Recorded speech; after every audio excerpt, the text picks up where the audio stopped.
I'm really glad to be in Tirana, contributor in Tirana. I'm here in downtown Cairo, as you can probably hear, and I'm really excited to contribute to this project, inshallah.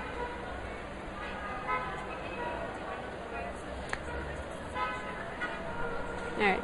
The issue of identity, I feel like in the world we live in today, because of the way that people live now, we cross cultures, we cross countries, we marry, we intermarry, we're born in one country but we're raised abroad, we're exposed to so much media. Our identities aren't anymore firm, kind of rigid things. Actually, like one of the awards I won for journalism was about identity. So for me, I've done a lot of thinking about this issue of identity. What are the most important identity traits that I see myself as? And I would definitely say the first thing I would define myself as a Muslim, and then as a female, and then as an Egyptian. To me, those are the most important identity traits. And if I can add on to this something else, is that in the world we live in today, we have so many multiple identities, but if you know your 3 or 4 most important ones, it's much easier to have a strong core, and then you can actually deal with the intercultural world we live in.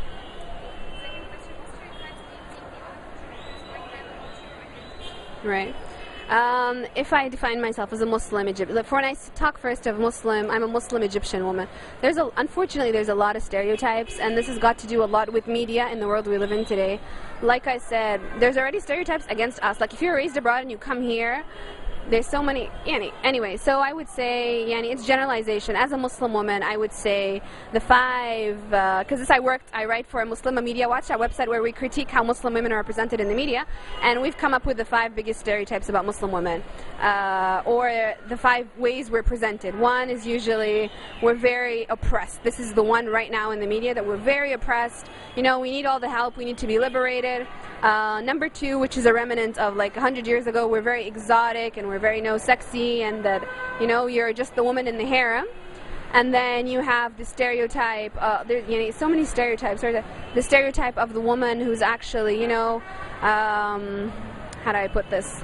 You need to be, the newest stereotype is that you're breaking the stereotype. Like, whenever you do something different, like, this is the Muslim woman who has broken the stereotypes and she needs to be liberated.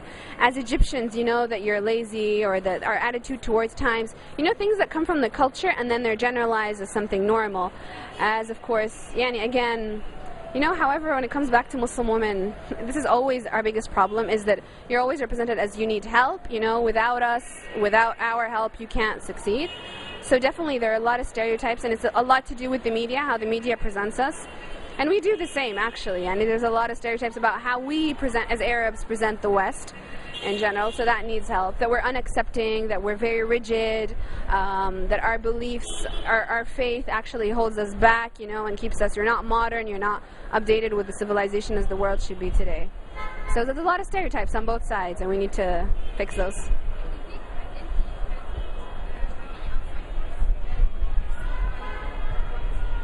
The thing is, it was really easy to have a strong identity when you go back 100 years, when it was just you, your family, and your community. It was easy, all you knew is grow up, oh, I'm Egyptian, or I'm even part of this family, the idea of your family, your clan. But in the world we live in today, when there's so much exposure, when you have the concept, things like the third immigrant of people, like let's say an Egyptian who was raised all his life in America and comes back here, or a double consciousness, the idea that you're aware enough of the world to be able to perceive yourself and see how others perceive you.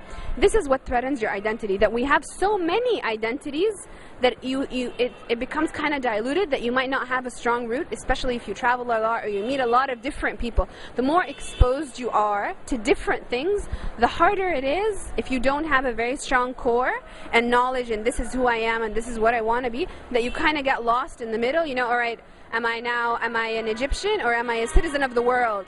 Is it more important for me that I'm my gender or my nationality? It depends on the context and the country you live in, it affects you. So definitely, if I'm saying my identity, to be threatened, it would be your biggest threat to your identity is yourself, kind of. The more you do stuff, and the more sheltered you are, the easier it is to be, this is my identity, just like, for example, dialogue, it's so much easier to be shaken in your beliefs the more You have to think about them. It's easy to take things, on blind faith or something when it comes to faith. Just take it like it is. But once you start asking questions and going, that's what threatens you. So it's easy to get kind of lost in the world now, especially since we're like how many billion people. But you actually have the biggest chance now to be bridges between cultures or to meet different people. We have the most opportunities in the world we live in today, and we should take advantage of them, I think.